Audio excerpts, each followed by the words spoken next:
लाशें हैं जो मोर्चरी में पड़ी हैं, अस्पताल में पड़ी हैं। उसके बाद सोचिए सरकार क्या कर रही है। अपने सरकारी हेलीकॉप्टर में फूल भर करके फूलों को डालने का काम किया। सोचिए ये हमारी कहां की सनातनी परंपरा है, मैं जानना चाहूंगा। हाँ, लाशें पड़ी रही हों, न जाने कितनी चप्पलें पड़ी थीं, न जाने कितनी चप्पलें पड़ी थीं, न जाने कितने कपड़े पड़े थे, महिलाओं की साड़ियां थी, कपड़े थे, लेकिन उनको कैसे उठाया गया? उन सबको उठाया गया जेसीबी मशीन से, ट्रैक्टर की ट्रॉली से। उनसे उठा करके कहां फेंका कोई नहीं जानता, लेकिन जब उनको लगा कि वहां से बदबू आ रही है तो यही सरकार के लोग छिपाने लगे हैं। कुछ दवा और कुछ स्वीटनर भी दिए जा रहे हैं जिससे उनकी खबरें बाहर ना आ जाए। और अगर अध्यक्ष महोदय ये बात सब गलत है मेरी, अगर ये बात सब गलत मैं कह रहा हूं। माननीय अखिलेश यादव जी,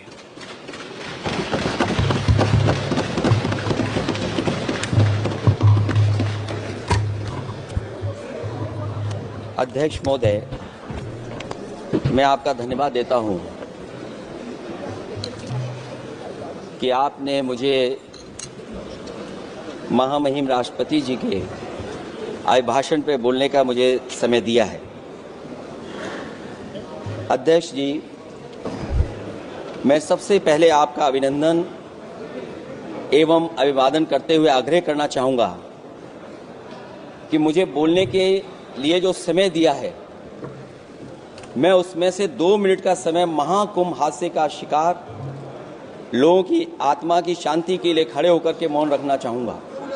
अगर किसी अन्य को भी सच्चे मन से मृतकों के प्रति सच्चा भाव है तो वो भी हमारे सांसदों के साथ खड़ा होकर के ये मौन श्रद्धांजलि अर्पित कर सकता है। ये माननीय सदस्य अध्यक्ष महोदय, अगली लाइन अध्यक्ष महोदय, ये विषय अध्यक्ष महोदय, आप सीनियर लीडर हैं। अध्यक्ष महोदय, ये अधिकार आपका है, कभी नहीं रही। ये मैंने विषय मेंशन करते हुए भरोसा है, इस विषय पर मौन कर दिया था, इसलिए अध्यक्ष का अधिकार है। हाँ, मैं वही अध्यक्ष महोदय, ये जो बात मैं शुरू कर रहा हूं, जहां मैंने मौन 2 मिनट के लिए श्रद्धांजलि की बात की है, ये अधिकार मेरा नहीं है अध्यक्ष महोदय, ये अधिकार आपका है।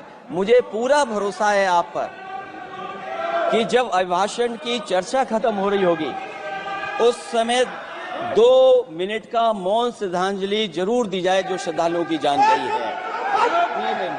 नहीं अध्यक्ष महोदय, नहीं अभी 1 मिनट आपको कुछ मत बोलो। अध्यक्ष महोदय, अभी तो अध्यक्ष महोदय मैंने बात शुरू नहीं की है, और जिन लोगों को तकलीफ है और जिनको दुख होना चाहिए उनके बारे में मैं, हालांकि वो बात मैं बाद में कहना चाहता था महाकुंभ के बारे में, लेकिन अध्यक्ष महोदय क्योंकि बहुत सारे माननीय सदस्य ये सुन नहीं सकते हैं, इसलिए मैं बात वहीं से शुरू करता हूं।